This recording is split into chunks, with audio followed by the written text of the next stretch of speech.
जो वादा किया था वो हमें याद नहीं आया। गर्भ में हमने क्या कही थी, टाइम निकाल दिया किसी ने 20 साल 30 साल, याद दिलावे तो भी याद नहीं आवे, उस तरफ मुँह को नहीं करना चाहता कोई भी। लेकिन संत सतगुरु की बात कही ना कि संतों के दरबार में जाइए बारंबार।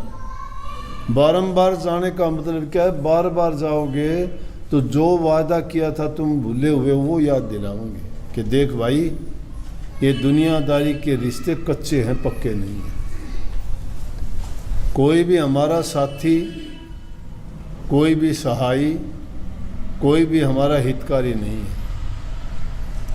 इनसे हमारा कोई हित नहीं होगा, कोई हमारी स्वार्थ पूर्ति नहीं होगी। हमारा कल्याण अगर होगा तो गुरु के द्वारा होगा। वो क्यों होगा कि गुरु हमें भक्ति का रास्ता बताओगा, और किसी के पास ये रास्ता नहीं है, और किसी में योनि में ये रास्ता नहीं है। इसलिए संत सतगुरु जानते हैं कि किस प्रकार से ये जीव वापिस जा सकता है,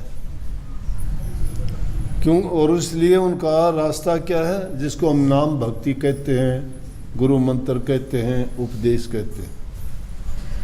उसमें वो भेद होता है कि किस किस मंजिल से आके रूह इस दुनिया में उतरी थी और ये वापस कैसे जाएगा, वापस कैसे जाए अपने घर। वो जब सतगुरु बार बार याद दिलाता है कि भक्ति करो, तुम्हारा कल्याण उसमें है। दुनिया के पदार्थों की होड़ में लग के इस कीमती जीवन को बर्बाद ना करो।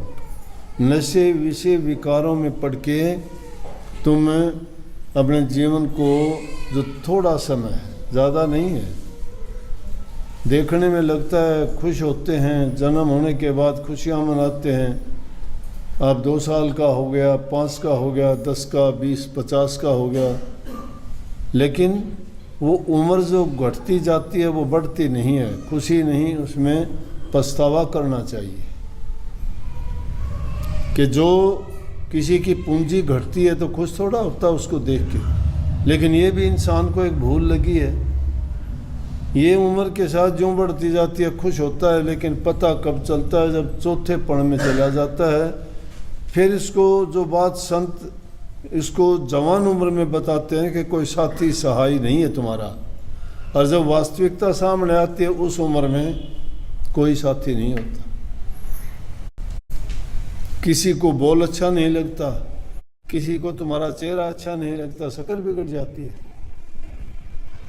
किसी को तुम्हारा उठना बैठना अच्छा नहीं लगता, कितनी अच्छी किसी को सलाह दे लो, कोई अच्छी बुजुर्ग आदमी से कोई बात करना पसंद करता है, उसको कह देंगे तुम्हें पता नहीं है बैठो। अच्छा ये तो खुश थोड़ा होता उसको देख के। लेकिन ये भी इंसान को एक भूल लगी है, ये उम्र के साथ जो बढ़ती जाती है खुश होता है, लेकिन पता कब चलता है, जब चौथे पड़ में चला जाता है। फिर इसको जो बात संत इसको जवान उम्र में बताते हैं कि कोई साथी सहाय नहीं है तुम्हारा, और जब वास्तविकता सामने आती है उस उम्र में कोई साथी नहीं होता। किसी को बोल अच्छा नहीं लगता, किसी को तुम्हारा चेहरा अच्छा नहीं लगता, शक्ल बिगड़ जाती है। किसी को तुम्हारा उठना बैठना अच्छा नहीं लगता, कितनी अच्छी किसी को सलाह दे लो, कोई अच्छी बुजुर्ग आदमी से कोई बात करना पसंद करता है, उसको कह देंगे तुम्हें पता नहीं है बैठो। अच्छा अपना काम कर लो, हम अपने आप संभाल लेंगे। टाइम पर उसको कुछ जब उसको याद आती हो कि मैंने तो अपना जीवन इन लोगों के पीछे यूं ही बर्बाद कर दिया कि मेरा साथी कोई नहीं।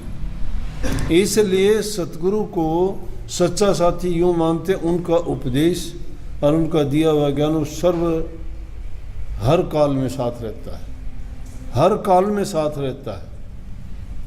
वाणी इतनी अच्छी है, सबसे बड़ी साथी अगर गुरु नहीं है, वाणी साथी है।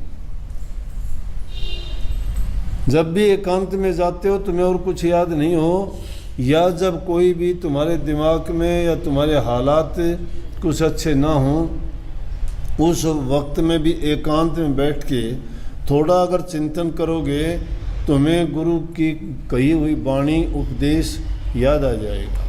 संतों का कहा हुआ किसी शब्द के माध्यम से किसी उपदेश की याद जब आओगी तो आपको यकीन और तसल्ली हो जाएगा और आप उस आफत से बाहर निकल। उस वक्त में भी गुरु सहाय है, उनकी वाणी सहाय है, इसलिए गुरु की महिमा बार बार गाई गई है और किसी ने इनकार नहीं किया गुरु की बात की, सहायता की।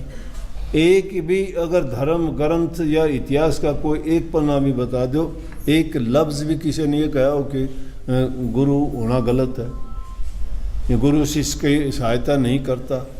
अब जो दुनियादारी के लोग गुरु की महिमा नहीं जानते, उनके तो पता क्या गुरु क्या है। जिनको संसार की वस्तुओं की चाहत है, उन लोगों को क्या पता गुरु की क्या कीमत है। उनको इस कीमत का पता नहीं लगेगा। जिसके दिल में विरह का बाण लग जाएगा न, जो अपने घर जाना चाहता है, जो जीव को मुक्त कराना चाहता है, जो इस दुनिया के इस आवन जान के चक्कर से छूट जाना चाहता है, वो गुरु की वाणी को पकड़ता और समझता है।